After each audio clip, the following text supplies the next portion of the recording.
Hello and welcome to the Strong, Healthy, Happy podcast. My name is Deborah. I am recording this podcast on an early, frosty Sunday morning.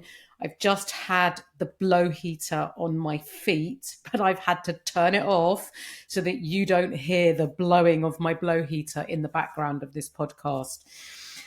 Just thought I would share that really irrelevant information with you as a different sort of introduction to today's podcast. So I hope you're well. I hope the year is going well for you so far in all areas of your life.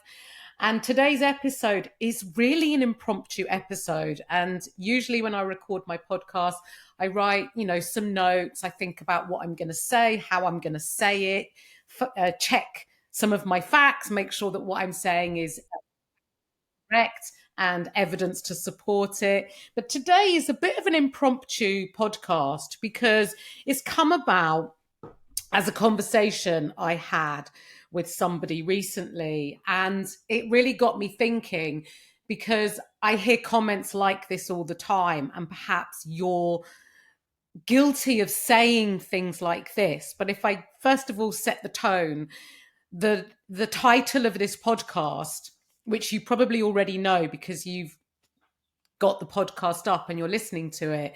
But just as an introduction, this podcast is called Why Do Women Give Themselves Such a Hard Time? And as women, we really do. And I feel that women are overly hard on themselves. They're often juggling multiple roles and wear different hats for different roles within their lives every single day. The thought process between, or the thinking that's needed with every hat that we have to wear, and make sure that we're efficient, effective, and juggling everything that we do for all the people that we help and support within our lives, both personally and professionally, can really place a lot of pressure on us. And it's hard, right? And with all this, like bearing this all in mind, we still, and I say we because I am a woman, and obviously I have greater awareness. I'm a coach and I try to practice what I preach on myself. However, in general, women really do tend to give themselves a hard time. And this is just a few of the examples of comments that have been said to me in conversation, not necessarily in a coaching environment, could be socially and outside of my role of an online coach. And things I've heard is, I didn't do anything I told myself I was going to do at the start of the year. I'm really disappointed in myself. I always fail at everything I try and do. I never succeed in anything. I can't stick to any diet. I'm greedy. I hate my stomach. I hate the way I look. I don't like looking at myself. And these are just a few of comments that I have had in conversation outside of my role as a coach. And it really it really upsets me because obviously of the job I do, and I work with so many women, and I work with women to help them feel good mentally, physically, physiologically, and emotionally. And I really want to help as many women as possible. And obviously in a social situation, I'm not going to then go in deep with how you can better support the way you feel and improve body image and stick to a diet, etc. This is what I share with you on my podcast. But I wanted to talk about why do women give themselves a hard time? And this is just like the things that I have been thinking about in the very short space of time to thinking about this and recording this podcast. But women generally do give themselves a hard time. They tend to be at the very bottom of the pecking order in terms of importance and priority. You prioritize your kids, your family, your life. Perhaps you've got parents that need your attention, and you tend to be bottom of the list. And it really does impact the way that you perceive yourself and the importance you believe that you deserve, that you should be focusing on yourself. Now, I'm not going to talk about the importance of prioritizing yourself because that does go without saying, but this podcast isn't about why you should be prioritizing yourself and how to make time to prioritize yourself, because that's a whole different podcast. But I want to talk about why women give themselves a hard time. And if you are currently giving yourself a hard time, perhaps some of the things I talk about in this podcast are going to resonate with you and are going to help you. Because if I can help in any way, that's what I strive to do. Now, here are some of the reasons why women give themselves a hard time. They often compare themselves to others. They see what their friends are doing, or what they're achieving, and they measure their own success against their friends or people they know. And it is probably likely an unrealistic comparison to have. You need to be focusing on you, not what everyone else is doing. Everybody is an individual. Everybody's circumstances are different. And comparing yourself to others is not going to set you up to focus on yourself and to help you to feel good. It could also be societal comparison. So perhaps your social media feed comes up with people that you're following. Perhaps they're fitness influencers, people whose job it is to look good all year round, because that's what they do. That's what they get paid to do. And you're comparing yourself to them and their lives and what they've achieved and how they look and feel and share with you about their life. And you compare that to yours. You could also be comparing yourself to your previous self. And that in itself is unrealistic and can be quite unhealthy, because your life looks different now. And it's important that you meet yourself where you're at right now and work on improving the version of you that you are currently. It's not helpful for you to compare yourself as a person in their young 20s, how you may have lived your life, looked and felt in your 20s or 30s or even 40s, depending on the age that you are now and where you're comparing yourself to.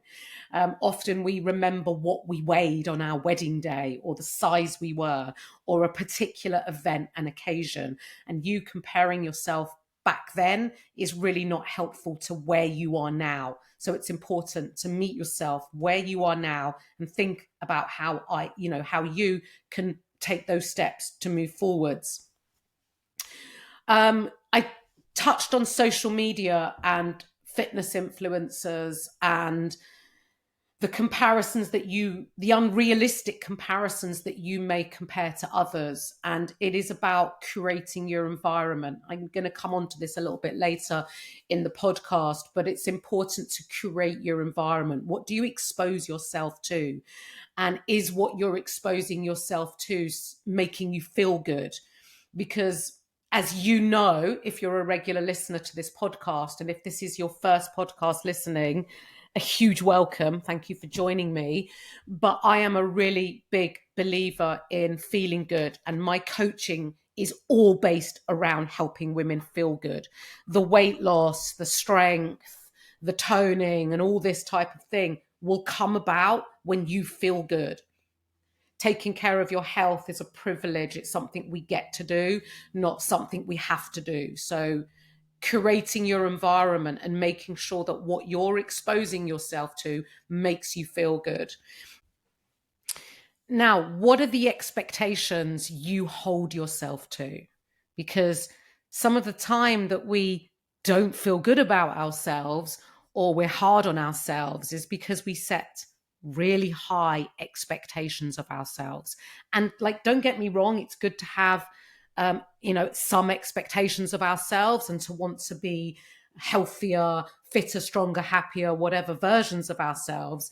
But are the expectations you hold yourself to super high, quite unrealistic, perhaps unrealistic based on how your life looks? Maybe you did that before, but now your life looks different. Maybe you're working full time, or maybe you're working part time, or maybe you've got young children still. And it obviously impacts your time and the ability to do what you need to do. Are the expectations you hold yourself to, are they realistic with the life that you have now? Other reasons why women can give themselves a hard time is they're really guilty of picking themselves apart. You catch yourself in a mirror, you walk past a shop window, or you look in the mirror, and all you notice is everything you dislike about yourself. And you pick it all out. And there might be multiple things. And don't get me wrong, we're all human. There are always things about ourselves that we may not like. But instead of picking yourself apart and or noticing all the things you dislike about yourself, have you ever looked and thought to yourself, do you know what? What do I like about myself? It's not about looking in the mirror and telling yourself you love yourself. That's like a bit too far. But there are things you like about yourself. If I was to ask your friend or your husband or someone you know, what do you really like about so and so? What would they say about you? Can you see those things within yourself? Because there is a lot to you, and it's not just based upon how you look or how you perceive you look. So really thinking about the way that you know what you notice about yourself, and the importance of noticing the things that you like. And it could be anything. It doesn't have to be physically about you. It could be that you're really funny. It could be you're a really loyal friend. It could be lots of different things. Whatever it is, noticing the positives, the things you like about yourself are really, really important. Are really, really important. So focus on some of the things you like and not constantly picking yourself apart. This kind of ties in as well with women. Again, they're so guilty, and maybe men too, right? But I don't coach men. So my focus is on women. But women can talk to themselves in such a negative way. The examples I gave at the beginning of this podcast, you know, I'm greedy. I hate my stomach. I'm this, I'm that. And it's like, you are not any of those things. They may be things that you feel or perceive about yourself, but there is always a positive reframe that you can put in and change the negative self-talk and reframe it into a more positive way. An example of how you can reframe negative self-talk, you know, sometimes I give you like a really simple example is, oh, I only got to the gym once this week. I was supposed to go 3 times. And the way I would reframe that, depending on the person, is, hey, a couple of weeks ago, you weren't going at all. So can we celebrate that you got there once because you weren't going at all before? This is a positive reframe. I had a client who was really prone to evening snacking. Prior to coaching, she would eat, you know, huge amounts of snacks every evening. And she checked in one week and she said, oh, I had one evening where I just couldn't stop snacking. And, you know, it followed on with lots of negative self-talk and disappointment in herself and all these types of things. And I said to her, hey, you used to snack every evening.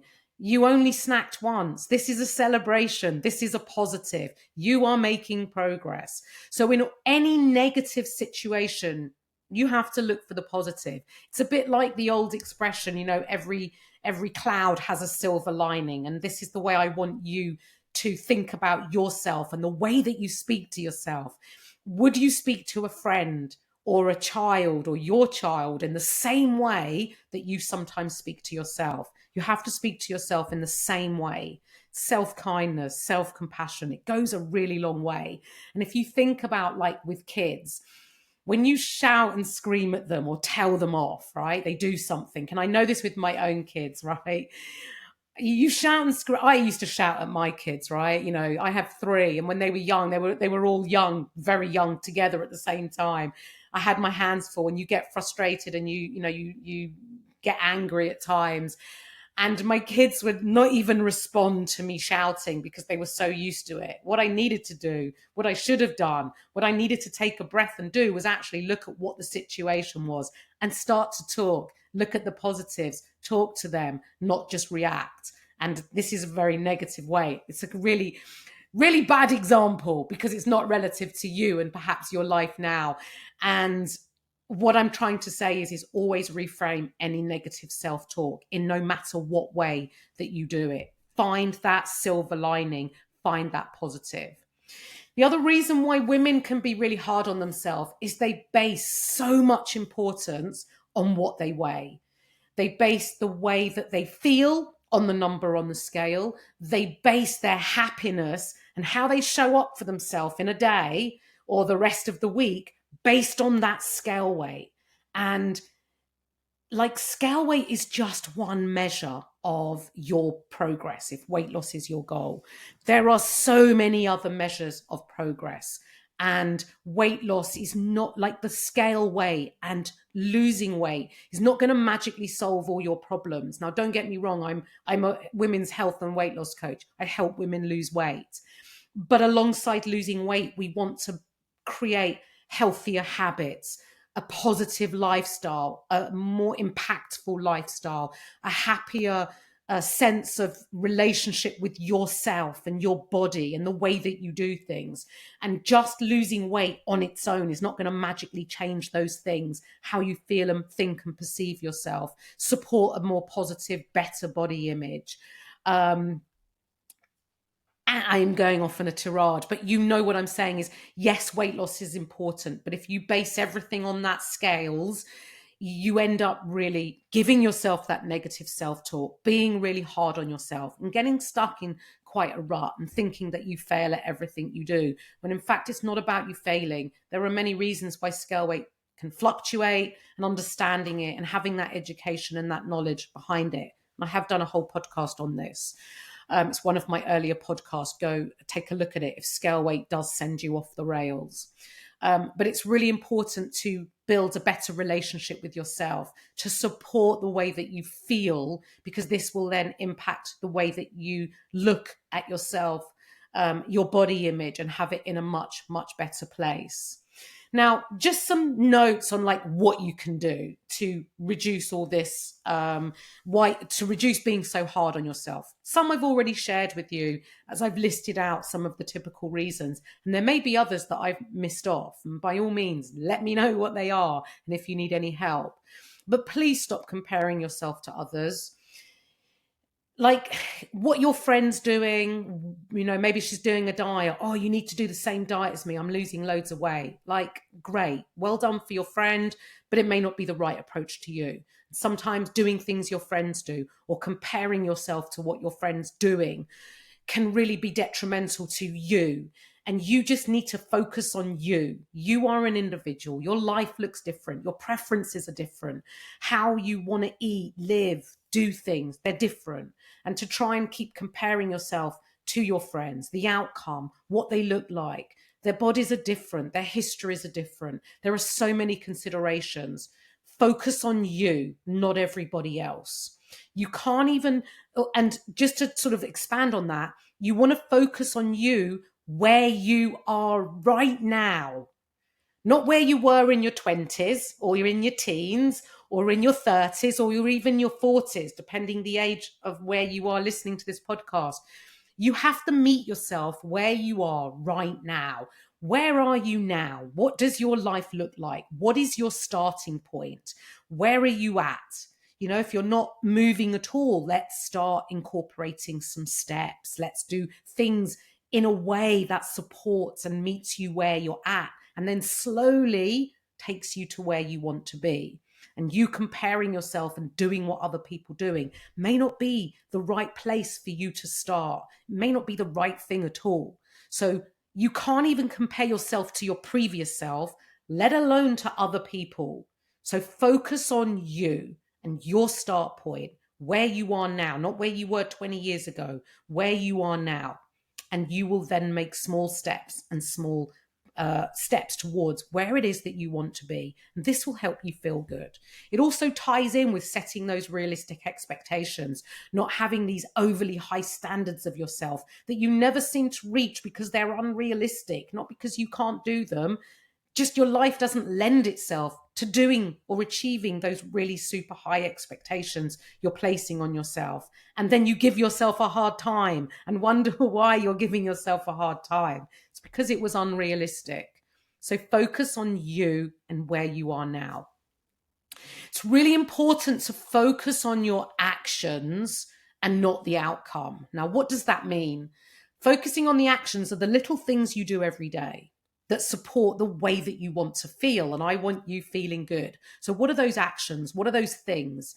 Those actions or things are you doing the small things to take care of your health. I've mentioned already just steps. If you're currently not, like, your steps are super low, aim to get them a little bit higher. If you're not exercising at all, try and incorporate some exercise. Do something you enjoy. However, I always caveat this as a woman, and you're losing muscle tissue when you get to 30 years old at a greater rate, you need to be doing resistance training, also known as strength training. It's very, very beneficial for menopausal women, for all women, no matter stage of life. Long-term health is dependent on the amount of muscle that you have, and the reduction in the risk of injury, long-term illnesses and diseases is dependent and supported by increasing your muscle mass. So incorporate a form of exercise, try and incorporate some strength training alongside that. But if you're currently doing nothing, let's just try with one thing. Do something you enjoy. Are you having a diet that supports you feeling good? Have you ever noticed how different food makes you feel? How different food affects your energy, your mood, and your enthusiasm?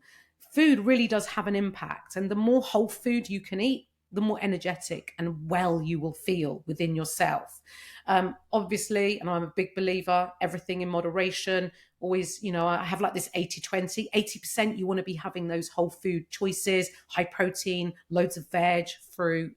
But 20%, have a little bit of what you fancy. Makes life happy, and it makes you adhere to your diet a lot more. So again, it comes back to those expectations. If you've told yourself no more chocolate, all you want to do is eat chocolate. So we want to set you up for success. We want to build long-term sustainable habits, and your habits are the things, are the actions. So the walking, the steps, the movement, the exercise, the nourishment from your diet. Also, getting to bed at a decent time so you have sufficient sleep, getting into a good sleep routine. These are your long-term sustainable habits. And focusing on your long-term health is a lot more conducive to just focusing on short-term weight loss. Short-term weight loss, it kind of isn't a long-term sustainable approach. And yes, your goal might be weight loss. And like I say, I support clients with weight loss. They're getting great results, but we focus on feeling good, and we focus on building sustainable long-term habits. Because whether your goal is weight loss, whether your goal is maintaining the weight that you've lost, whether your goal is health, the things are the same no matter. So if we can build you doing the things in a way that is sustainable for you, then you will be able to do them for the rest of your life because they're enjoyable, sustainable. You've built habits and routine with these things, and they're the same things that you need to do for weight loss. So if we can build them for your long-term health and focus on your long-term health, you will likely lose weight as a byproduct, but without focusing on it. And again, this leads into focusing on how you feel in your health as opposed to just what you weigh. It's just one measure of progress, and there are many other measures of progress. I think, okay, the other thing I want to just touch on, so I'm just looking at the few notes that I have written.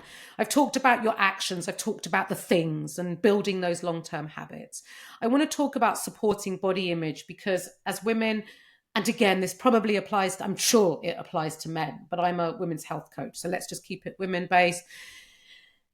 When you do all your actions and your habits and the things that you need to do, and when you reframe the negative self-talk and find something positive, and you start to do this and you challenge yourself and notice when you don't do it and you call yourself out, because it takes practice, right? You're not going to master everything overnight or magically just from listening to this podcast. But when you do all those things, they will better support your body image. And it's important to recognize that, you may look in a mirror one day and think, oh, I look quite good today. Yeah, jeans fit good. I feel good. And then the next day, you put the same pair of jeans on, you look in the mirror and you go, oh my God, I feel fat. I hate myself. And this is body image. You have not physically changed your body overnight. Now, that's not to say you're not holding more water or perhaps it's a hormonal change or something outside of what you physically have done. Your actual physical body has not changed. It's impossible to change overnight, right? In terms of body fat. And you haven't gained fat overnight. But something has happened whereby you're projecting how you feel onto how you look. And it could be because of the hormonal fluctuations. It could be because your husband pissed you off or said something. And it could be something that is just beyond your control, that you have no control over. And so the way that you control or have a feeling of control is you project that onto how you look. It could also be because maybe the things that you normally do, your habits, you didn't quite nail the previous day. And that has left you feeling not so good, a little bit sluggish. Remember, different foods make you feel a different way. And so you project it onto how you look.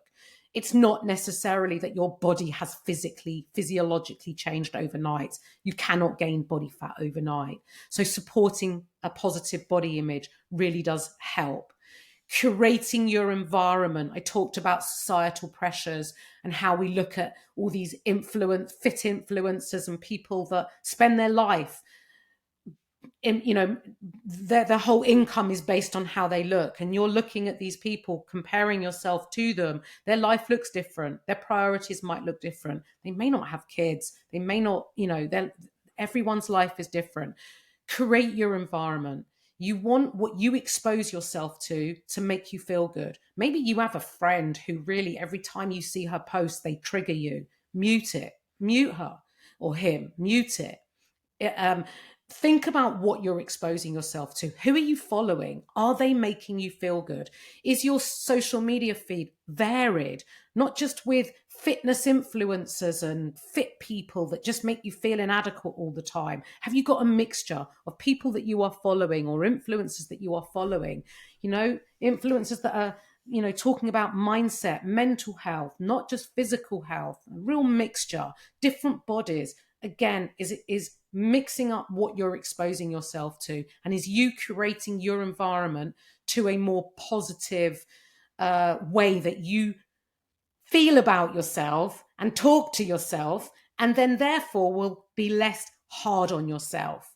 And all the things I've talked about in this podcast, in this very random podcast, which I probably doesn't flow very well, but all of these things are going to help you feel more positive about how you feel on the inside as well as the outside, and will enable you to be less hard on yourself. And remember, is that you're a human being and you have to show some self-kindness and self-compassion. I've talked about self-compassion. Self-compassion can look different. Sometimes self-compassion is, giving ourselves the rest and relaxation. And sometimes self-compassion can be telling yourself, get up, get out, get doing things because it's in your best interest. And these are the things that we can adopt and know when the right time is to adopt. So going back to the title of this podcast, why do women give themselves such a hard time? Hopefully you've got more of an insight into that now and a better understanding of what you can do when you feel good and when you focus on your actions and the things you do. You will have a greater capacity to cope with life, to cope with work and the family pressures that you may be under. You will have a greater capacity. You will cope better. You will have more energy to handle all these different situations. You will feel mentally and physically stronger. You will feel more confident in your ability. You will be better emotionally regulated. You will feel healthier, stronger, fitter, and happier, and you will be less hard on yourself. If you have any questions, if I've gone off on a tangent and not quite answered your question or why you're not hard on yourself, go in the show notes. All my contact details are there. If you're not already following me on social media, please do. And please remember, I really do want to help as many women as possible. And this podcast is such a great free resource. So please share me in your friendship groups, share me in your Facebook, tag me on your stories, get me out there, get my podcast out there so that I can help more women feel good and be less hard on themselves.